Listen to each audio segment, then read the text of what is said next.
अस्सलाम वालेकुम, आदाब। आज हम नांदेड़ मनपा चुनाव के संदर्भ में बात करने जा रहे हैं कि नांदेड़ मनपा का चुनाव लगभग इसकी तैयारियां शुरू हो गई है और सभी राजनीतिक पार्टियों द्वारा उनके पार्टी के जो नॉमिनेशन फॉर्म है, जो इच्छुक उम्मीदवारों के जो फॉर्म है वो लेने की प्रक्रिया भी चालू है। और आने वाली 23 तारीख को जो प्रशासन के द्वारा जो फॉर्म नॉमिनेशन का जो प्रक्रिया शुरू होने वाली है और ये 23 दिसंबर से लेकर 30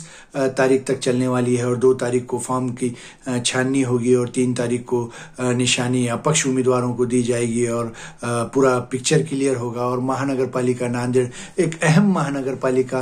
माना जाता है और नांदेड़ का नाम पूरे महाराष्ट्र में है और यहाँ पर कई दिग्गज नेताओं की प्रतिष्ठा दांव पर लगी है। और ऐसे में हम बात करने जा रहे हैं कि मुस्लिम बहुल इलाकों में जो चुनाव होगा वो काफ़ी दिलचस्प होगा और मुस्लिम बहुल इलाकों में प्रभागों में जो मुख्य मुकाबला होगा वो कांग्रेस पार्टी मजलिस इत्तेहादुल मुस्लिमीन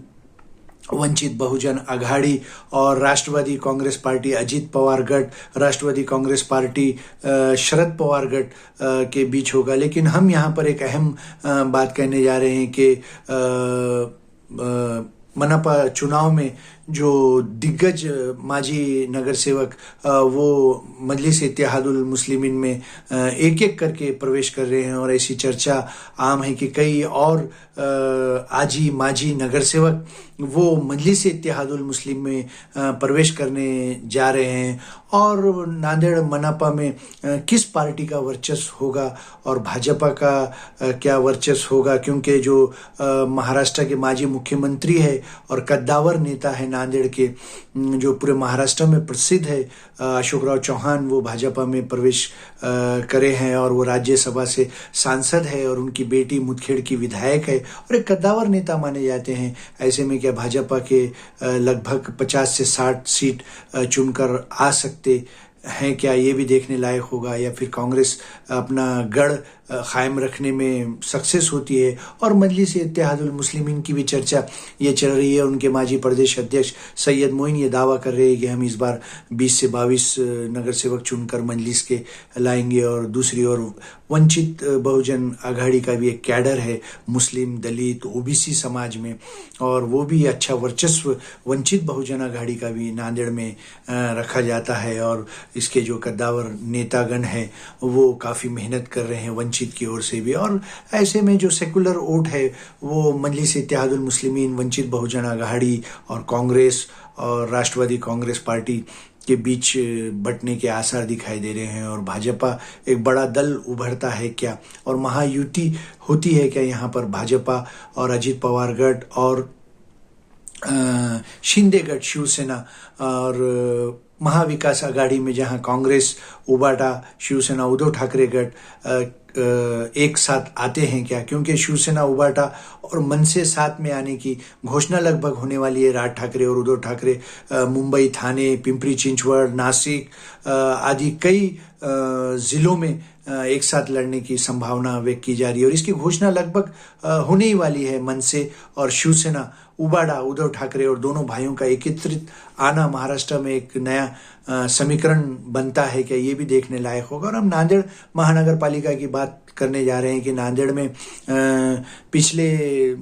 जो चुनाव हुए थे 2017 में मनपा के, उसके बाद चुनाव नहीं हुआ और एक काफ़ी लंबा अरसा यहाँ पर। और चुनाव एक डेमोक्रेसी है हमारे देश में, संविधान है, सभी को हक है चुनाव लड़ने का। और चुनाव लड़कर जो लोक प्रतिनिधि, जो आम कार्यकर्ता चुनकर जाता है, उनका जो दबाव प्रशासन पर रहता है, पिछले कुछ सालों से नांदेड़ मनपा प्रशासन पर किसी का दबाव दिखाई नहीं दिया और सारा कारोबार मनपा आयुक्त के हाथ में होने से लोक प्रतिनिधियों की यहाँ पर कोई सुनाई नहीं दे रहा था और विकास के काम यहाँ पर कई प्रभागों में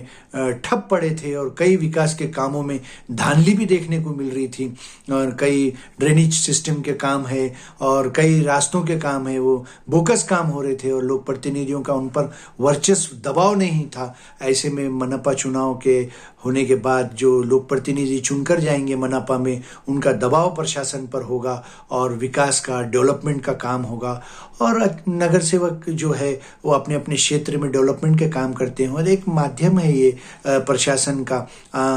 के ऊपर दबाव लाने का, लोक प्रतिनिधि का। और नगर सेवक चुनकर जाने के बाद वो अपने अपने क्षेत्र में निधि खींच कर लाते हैं और अपने अपने प्रभागों में डेवलपमेंट करते हैं, चाहे वो ड्रेनेज सिस्टम हो, रास्ते हो, पानी हो, कचरा हो और नालियों की सफाई हो, लाइट हो, ये सब चीज़ों का, मूलभूत सुविधाओं का जो एक फैसिलिटी रहती वो नगर सेवक द्वारा किया जाता है। और नांदेड़ में एक बड़ा माहौल यहाँ पर राजनीति का